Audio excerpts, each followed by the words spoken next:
Hey everyone, Will here with the Tennis Tribe, and today we're going to be talking about serve strategy in doubles, and specifically we're going to focus on the ad court. So if you haven't had a chance, I already created a video on the deuce court. Go back, watch that if you haven't seen it yet, and then today we're going to go over the ad court. In doubles, we know serve strategy is really important. Breaking serve is a lot more difficult in doubles than it is in singles, so if you do get broken or get down a break, it could mean the difference between the set and the match. So this is a really important topic here. And we're going to start out with focusing on the serve itself and then the first shot after the serve. And then I'm going to talk about different serving formations that we can work on for, again, the ad court specifically. As I go through this, I'm talking about four kind of traditional right-handed players. So if you're a lefty or if you play against a lefty or if you play somebody whose backhand stronger than their forehand, you want to keep all that stuff in mind. But this is going to work against most traditional teams where they're right-handed, their forehand's a little better than their backhand, and that sort of thing. So let's get started. So the first part we want to talk about is obviously the serve itself. So last week on the deuce court, we had a few things that we wanted to focus on and do maybe 70% of the time. But on the ad court, we actually want to mix it up a little bit more and be a little bit more unpredictable. There's a few reasons for that. One of the reasons is typically the backhand is the weaker of the two shots. And even though it opens up the down the line shot easier for the opponent, because it's the weaker shot, it's about the same percentage play as serving a good T-ball to their forehand because their forehand is a little bit stronger in general. So the best strategy is typically going to be to mix it up, and that means you're changing up your spins of your serve, changing up the speeds of your serve. I know some people have a good backhand return, like myself, against a hard serve, but if it's a slower one, we have trouble generating our own pace. So speed's an important thing to change up. And then, of course, location. And then depth is something that we really want to focus on as well. So a good kind of go-to second serve that I like is a body serve that's deep in the box. So if you can get it to land somewhere in here, it's going to make for a lot more difficult returns. So we want to be mixing it up between tee, body, and then wide with variety on our spin, speed, and then depth. We don't really want to be mixing it up. Typically, the deeper, the better. So keep all that in mind as we do mix it up.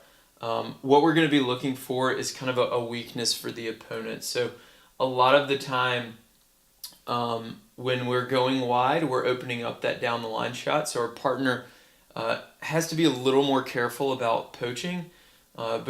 As always, make them hit the down the line backhand because typically that's their weakest shot on the court.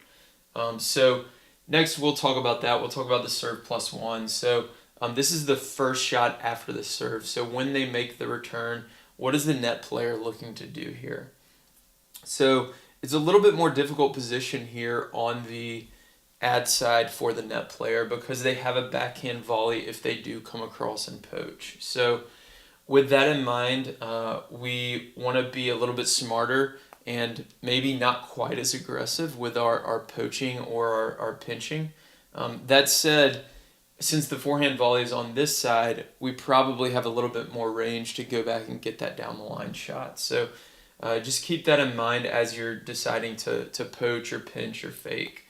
For the tee serve, as the server, you really want to focus on getting it as close to this middle line as possible, even more so than pace. I sent out an article a few weeks ago where somebody did a serve analysis and found, when serving to the forehand, hitting your location is more important than hitting it 5 miles an hour harder, for example. So I'd rather have a serve, close to the line that sacrifices 5 or 10 miles an hour than a serve right here that's 10 miles an hour faster. So keep that in mind. On the tee serve, the net player can really pinch here because that's a very difficult angle to bring this ball back down the line, and you're going to have a forehand volley reaching over this way if they do go down the line. So you should be able to get some pretty good reach over to that side.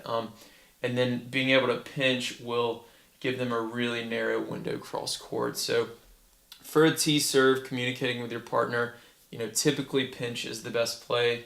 For the body serve, you want to just mix it up, do all three. So you'll, poach on one, fake on the next one, and try to make them hit the down the line shot. Really changing the looks you're giving the returner, closing some of those windows down, opening other ones up, giving them different looks, things like that. So all three are at play there. And then the wide serve, which is really the most common serve to this ad side, is that the kicker, the slice serve out wide. This one's a bit of a question mark, and it's really going to be player specific. So a lot of players can hit a backhand cross-court return no problem, but they'll struggle a lot with that down the line shot. So if they do, in that case, you can be fairly aggressive because they're only comfortable with that cross-court shot. So you want to be able to pinch or poach a little bit more often with that shot. Now that said, if your partner is serving all the way out to here, it is a little bit bigger window going down the line for the returner. So make them hit it a few times before you start to cover that down the line shot more. Most players are going to have trouble with it, but you're going to have to keep that in mind. If they're comfortable with that down the line backhand, if they have a pretty good backhand, you're probably going to have to fake a little bit more, or kind of be able to cover that alley a little bit better.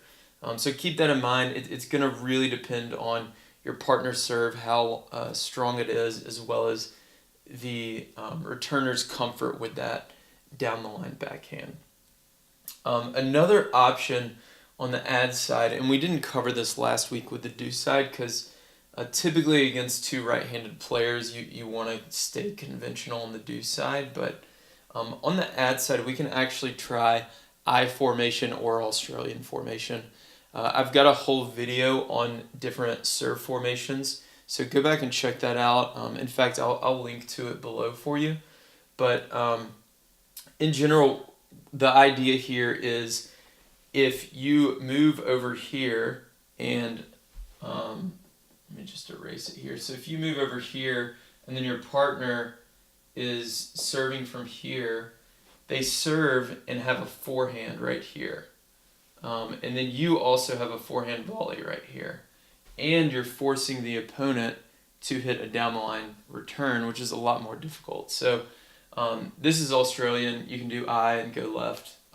Pretty similar concept. But keep that in mind. It's a really good strategy to throw in on big points or mix it up for 2-3 points a game. Or you may find that it works really well and you want to do it the majority of the time. Because if your forehand volley is a lot better, if your partner's forehand ground stroke is a lot better, it's a really good way to just take advantages of your own strengths and force them into a weaker down the line return. So again, we're having to weigh kind of our opponent's strengths and weaknesses, our own, as well as kind of the angles of the court. But a lot to cover here. If you have any questions on this, definitely comment below. And if you found this helpful, or if you have any other ideas on kind of serve strategy for the ad court or on the previous video on the deuce court, comment below and like this video, and I will talk to you soon.